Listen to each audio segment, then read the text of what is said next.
उपस्थित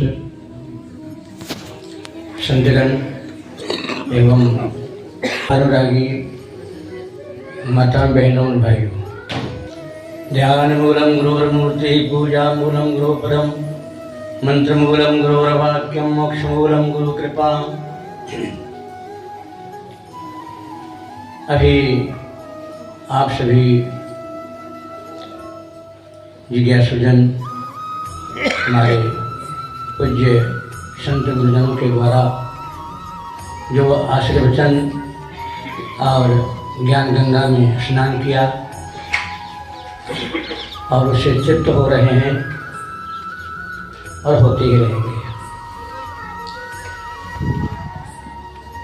जिनके हृदय अगाध होते हैं उनमें सारी नदियाँ समा जाती हैं। जिनके हृदय विशाल होते हैं उनके हृदय में सारे विचार समा जाते हैं। और यहाँ विचारों का आदान प्रदान हो रहा है। सत्संग हमारे जीवन को एक अमृतमय वक्त देता है जो संसार के भौतिक पदार्थों में हमें न पहले मिला है, न मिल रहा है, न शायद मिलेगा भी नहीं। क्योंकि मानव जीवन अनादिकाल से पर्याप्त होता है। उसी तरह सत्संग में थोड़ी सी बातें ऐसी आ जाती हैं जो मन विक्षेप हो जाता है, एक का नहीं सभी का। तो मैं कह रहा था मानव जीवन अनंत काल से परम शांति की खोज में लगा है। तो किन्हीं किन्हीं को तो आज तक किसी को प्राप्त हो चुका है, कोई प्राप्ति करने की प्रयत्न में लगे हुए हैं। अभी साहब ने बहुत अच्छी बातें कही, मानव जीवन सुधार की बातें, एवं साहब के जो जीवन चरितार्थ हैं, कबीर की वाणी जो है बाह्य और अंतर दोनों को जगाने की, केवल अंतर जगाने के लिए नहीं, बाह्य जीवन जीने के लिए उन्होंने जो अपने वाणियों में उपदेश दिया, शिक्षा दिया।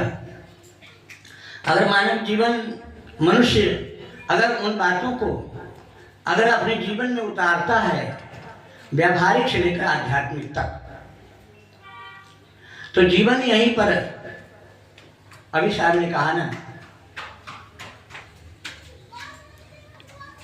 नीर का करे नहीं मेरा,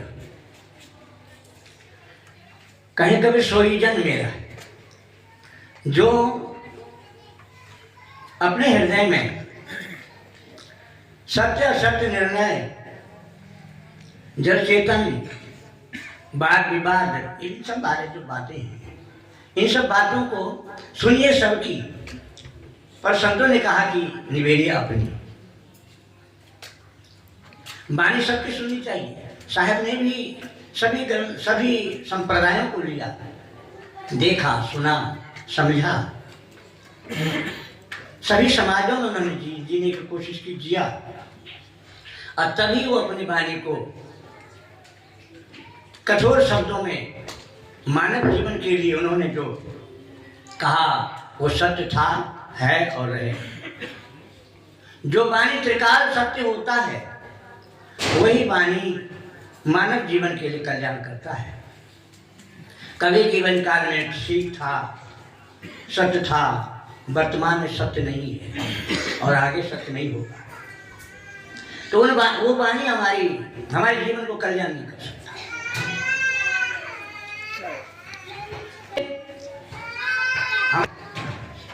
निचोड़ा हुआ शब्द है, जैसे कहा गया है, सार सार को कहले ठोसा नहीं बहाए। सज्जन का स्वभाव होता है कि सार वस्तुओं को लेना। समाज में है, संप्रदाय में है, मानव के अंदर में गुण भी है और अवगुण भी है।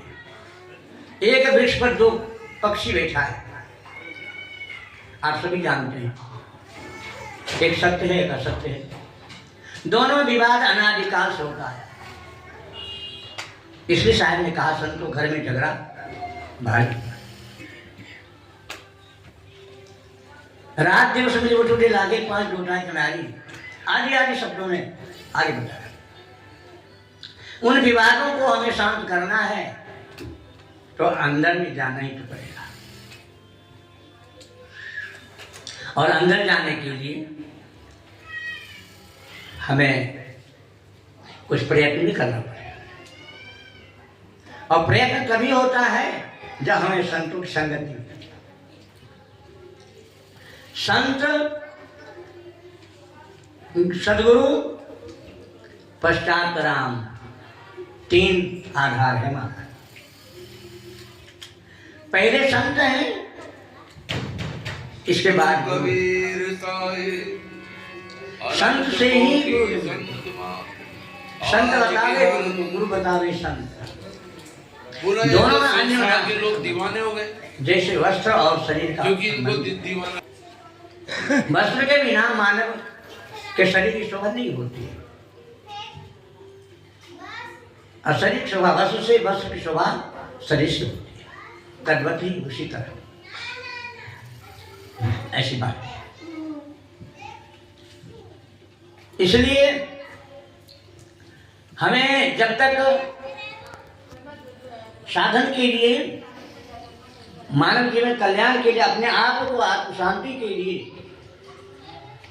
हमें कुछ प्रयत्न करना है, तो हमारे जीवन में शायद हमने अनुभव किया है कि संत, सत्संग और सुमिरन।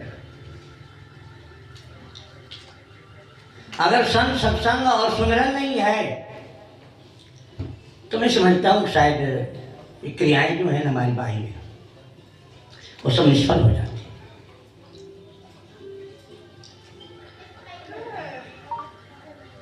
और संत सुमिरन की ओर ले जाते हैं, और सुमिरन में जो शांति है, जो आनंद है, जो प्रेम है, जो सुख है, एक सुख है परम सुख। जो परम सुख है, साहब ने कहा ना, सुख दुख से एक परे परम पद, सो पद है सुखदायी। जो सुख और दुख दोनों से परे है, ना न सुख है ना जहाँ न दुख है, वो कौन सा पद होगा? उसका अनुभव तो कोई संतों द्वारा ही मिल सकता है। और आपके आप बैठ करके आपने आप में खोजेंगे, ढूंढेंगे। तो साहब ने कहा, जिन ढूंढा तिन पाइया, गहरे पानी बैठ। तो जिन्हें ढूंढा, जिन खोजा, अब ये बात भी आती, किसको खोजना है? वस्तु भीतर है, कहाँ खोजना है? लेकिन वस्तु घर में रहती है ना। जब अंधकार में हम जाते हैं ना, दिन में रखते हैं वस्तु को, और रात्रि में जब दीपक के बिना जब खोजने जाते हैं तो क्या मिलता है आपको? दीपक जलाना पड़ता है। या अनंत जगह खोजते हैं तो कहीं मिल भी जाए, या अन्यथा प्राय नहीं मिलती है, तो दीप जलाना पड़ता है। तद्वत ही अंदर में तो सब कुछ है। साहब ने कहा, सब है मेरे साथ। तो क्या अनुभव हो रहा है?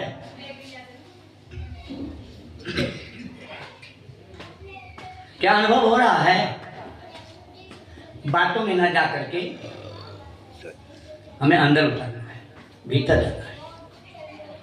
अब भीतर जाने के लिए चित्तमन बुद्धि को शांत करना है।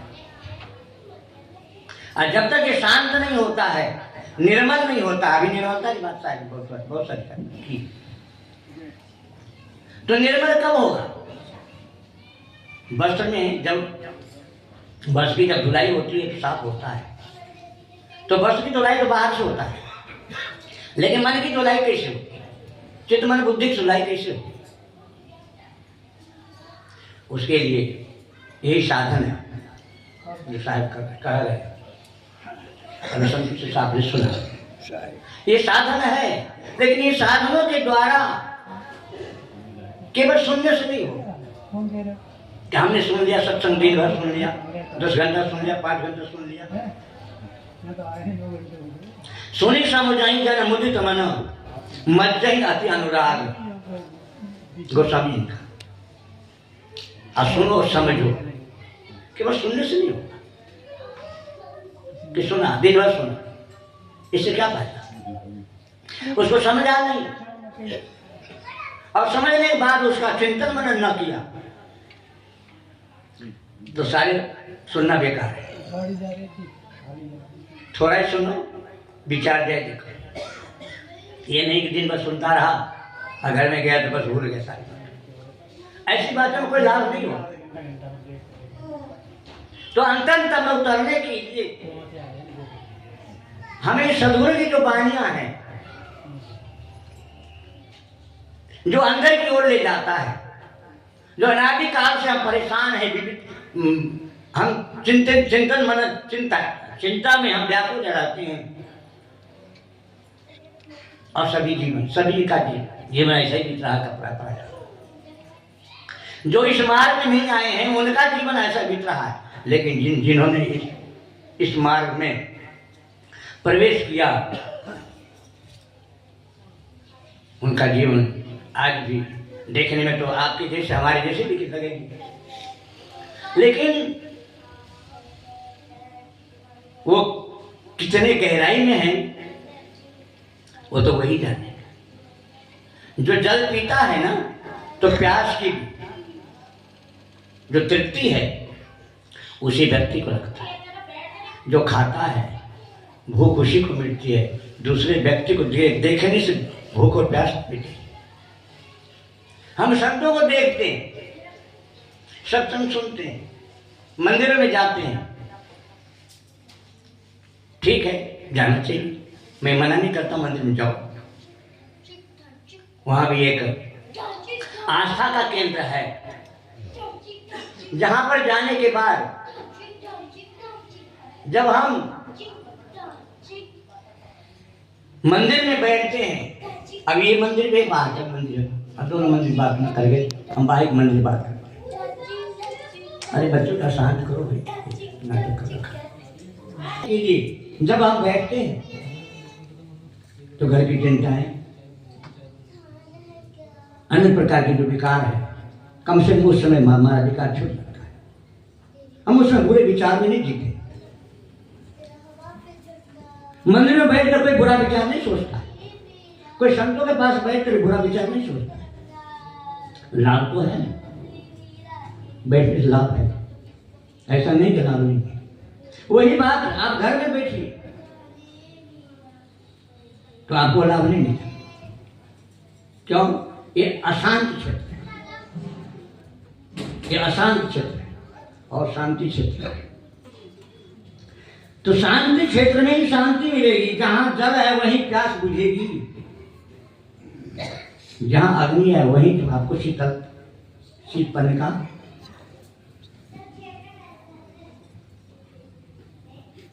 मिटेगा, शीतपन। तो जहां पर जो वस्तु है तो वस्तु अंते खोजे अंते कैसे आवे। आप वस्तु कहीं है और खोजने कहीं चले। बहुत सारे उदाहरण सुने होंगे आप, कहानियां सुने। तो वस्तु जहां रहेगी वहीं तो मिलेगा ना। अब वस्तु कहीं है, खोजने कहीं जाएंगे, कहां मिलेगा? तो जहां शांति है, शांत वातावरण, निर्विवाद, वहां जाकर बैठने से आप स्वयं पीस का अनुभव करेंगे। कहने की बात नहीं है, ये करने की बात है।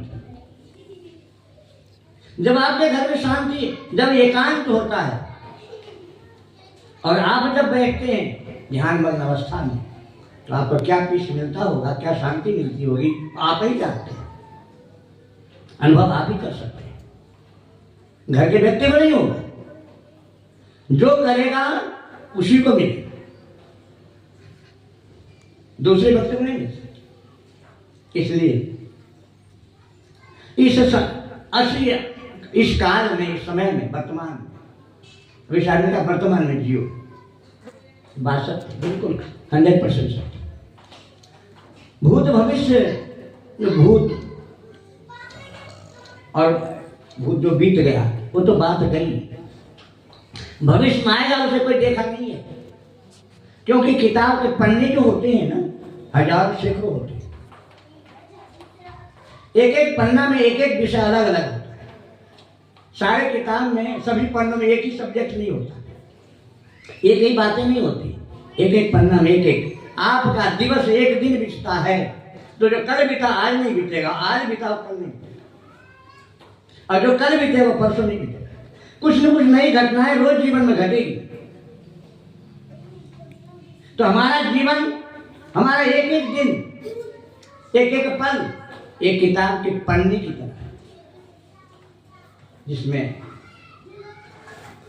एक एक पन्ना विषय बदलता जाता है, बातें बदलती जाती है।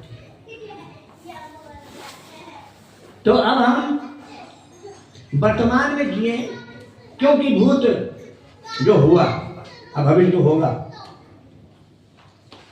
उसे लौटाया नहीं जा सकता भूत को, अब भविष्य को अभी वर्तमान लाया नहीं जा सकता, वो आएगा, लेकिन वर्तमान समय है। तो वर्तमान में जो इंसान अपने आप को नहीं सुधार सका तो भविष्य क्या सुधारेगा? इसलिए भविष्य को सुधारना है तो वर्तमान सुधारो। अब वर्तमान सुधारना क्या है? वर्तमान सुधारना क्या है? मैंने कहा संत, गुरु और अंत में अपना आप चेतन आत्मा राम, इनका आधार। सत्संग एक आधार है हमारा। सत्संग केवल हमें हमारे अंदर में जो सोई हुई चेतना है, उस चेतना को केवल जगाता है। क्योंकि साहब ने कहा, हंसा तू तो सबल था, निर्बल नहीं था। हम इतने जो बैठे हुए हैं कोई निर्बल नहीं है, सभी सबल, लेकिन किन्हीं के अंदर चेतना सोई हुई है, किसी के अंदर चेतना जगी हुई। तो जिनके अंदर चेतना जगी हुई है, उन्हीं को उसी बातों को, उन्हीं को जगाने के लिए ये सत्संग की आवश्यकता है। क्योंकि हंसा तू तो सबल था ही, लेकिन निर्बलता का अनुभव हो रहा है। हरि साहब ने कहा, इसमें उसमें संसार के माया जाल में अनेक प्रकार के बंधन में फंस गए। मोह बंधन से बांध दिया एक बेचारा जीव एक है बेचारा, चारों ओर व्याधे पड़े, व्याधा चारों ओर। एक मृग के पीछे हजारों शिकारी पड़ जाए, मृग कहाँ भागती जाए। यही बात आज जीव के साथ हो रहा है। बहुबंधन से बांध दिया एक बेचारा जीव। अब यह साहब कहते हैं की बल छूटे आप। अब यह दो बात है, की बल छूटे आपना, अकील छुड़ावे, दो बात आई ना। क्या तो आत्मबल का भरोसा रखो, बंदे कर ले आप, आपन आस कीजिए बहुत, तेरा कावन मन पावन हरि तेरा। अपना और अपने में देखो, पानी में मुर्दा तैरता है, डूबता नहीं, इतना आप सभी जानते हैं। पानी में मुर्दा डूबता है क्या? और मानव डूब जाता है। मानव डूबता है, मुर्दा तैरता है। क्यों?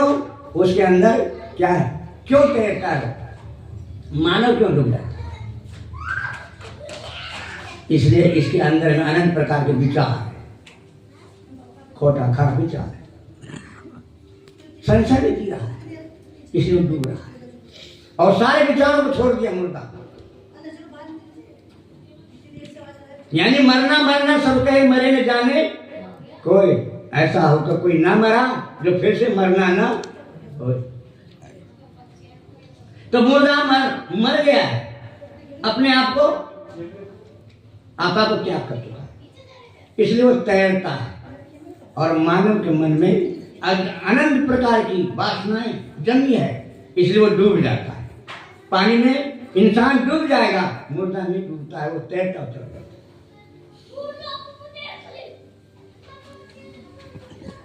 इसलिए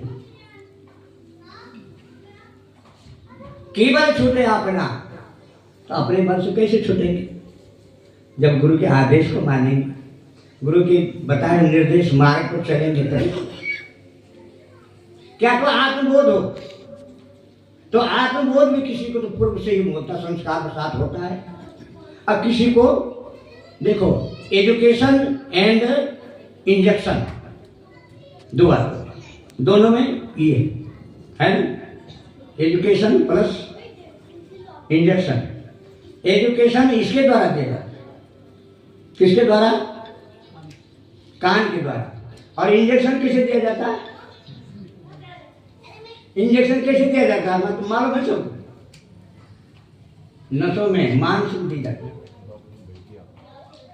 तो इंजेक्शन और एजुकेशन में अंतर है, दोनों ही का। तो ये सत्संग जो है ये इसमें नहीं दिया जाता है, ये इसमें दिया जाता है। और इंजेक्शन जो है आपको भीतर में मांस को छेद करके दिया जाता है। तो अभी कहाँ जी रहे हैं आप?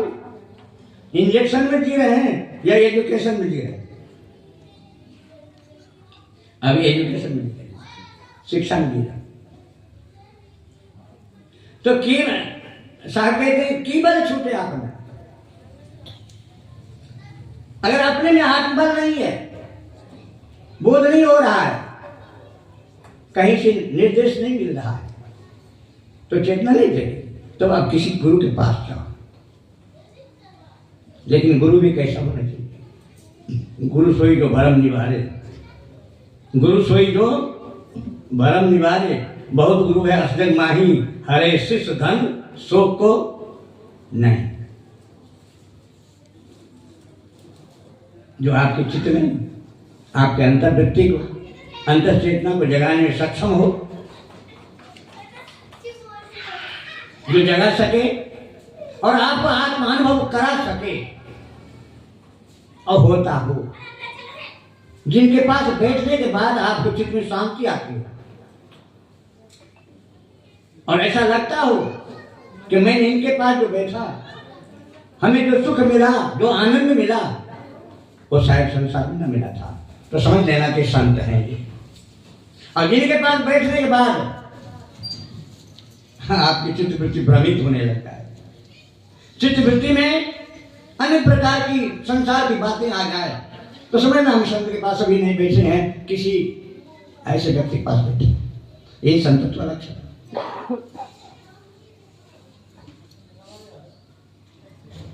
अब ये बड़े भाग से मिलता है, ऐसे साधारण बात नहीं है।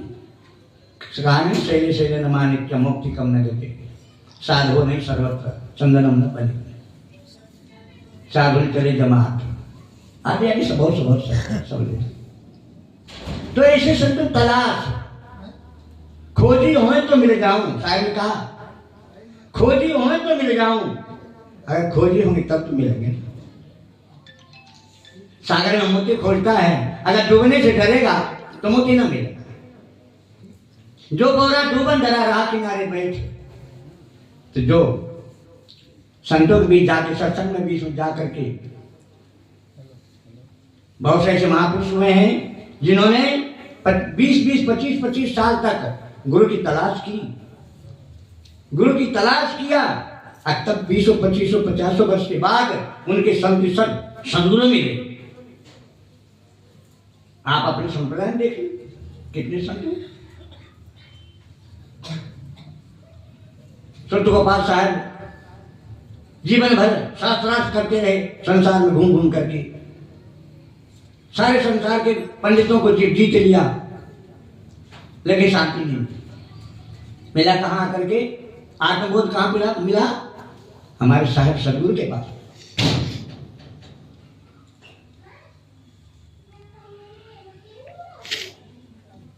ऐसे बहुत सारे संत हुए हैं। दत्तात्रेय जी ने कहा 24 गुरु कियो जगमाही अहंकार राख्यो नहीं। दत्तात्रेय तो उन्होंने 24 गुरु की बातें की है श्रीमद् भागवत। सभी उन गुरुओं से जो उनके अंदर में ज्ञान था,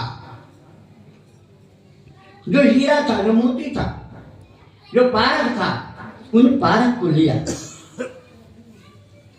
और लेकर के अपने आप में संगठित किया, संग्रह किया और उससे आत्म शांति प्राप्त की।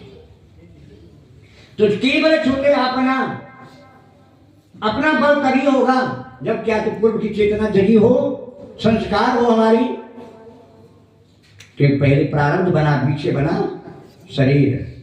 पहले क्या बना आपका? प्रारब्ध बना और पीछे आपका शरीर बना। आप सभी संसार में सुख चाहते हैं, क्या मिलता है? दुख कोई नहीं चाहता है, लेकिन दुख बिना बुलाए, बिना निमंत्रण के आता है। और सुख को 100 बार निमंत्रण देते हैं तो एक बार भी नहीं। बिना बुलाए मेहमान मिलता है दुख, और बुलाने के बाद भी नहीं आता है सुख। इसका कारण क्या है? इसका कारण है प्रारब्ध। अब मानिए ना, इसका कारण है प्रारब्ध। प्रारब्ध बस जीव सुख दुख आदि को भोगता है। अभी वर्तमान में जो सुख दुख मिल रहा है उसका कारण है प्रारब्ध।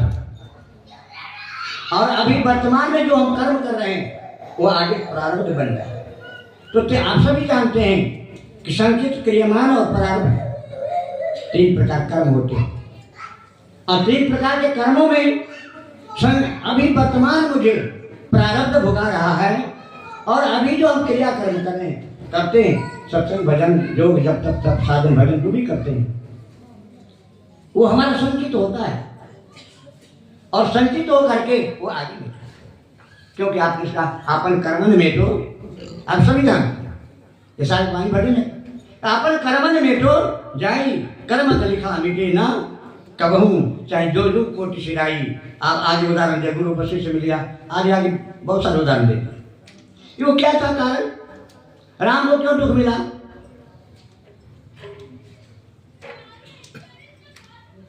उसका कारण था पूर्व का प्रारब्ध।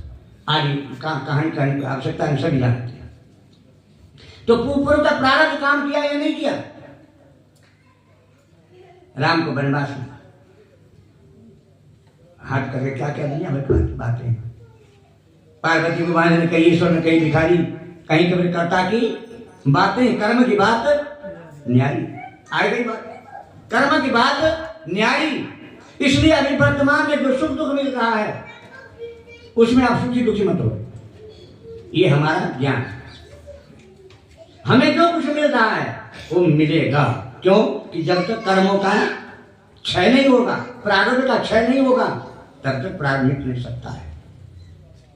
इसके लिए साहब ने कहा, इसके लिए कोई साधन नहीं, भोग से ही प्रारब्ध मिटता है। अब आदमी कोई घबराता है, अरे घबराने से क्या होगा? तुमने जो कुछ किया वर्तमान भोगना ही पड़े। अब वर्तमान में भी कुछ करोगे वो आगे तुम्हें भोगना ही पड़े। ये सच है। वर्तमान का वर्तमान तत्काल नहीं मिलता। किसान बोता है 3-6 महीने में फसल मिलता है। नारियल का पौधा बोते हैं, लगाते हैं, वर्षों में जाके फलता है। तो कुछ प्रारब्ध कर्म भी ऐसे होते हैं जो कर्म का प्रारब्ध बाद में बनता है, संचित बनता है बाद में।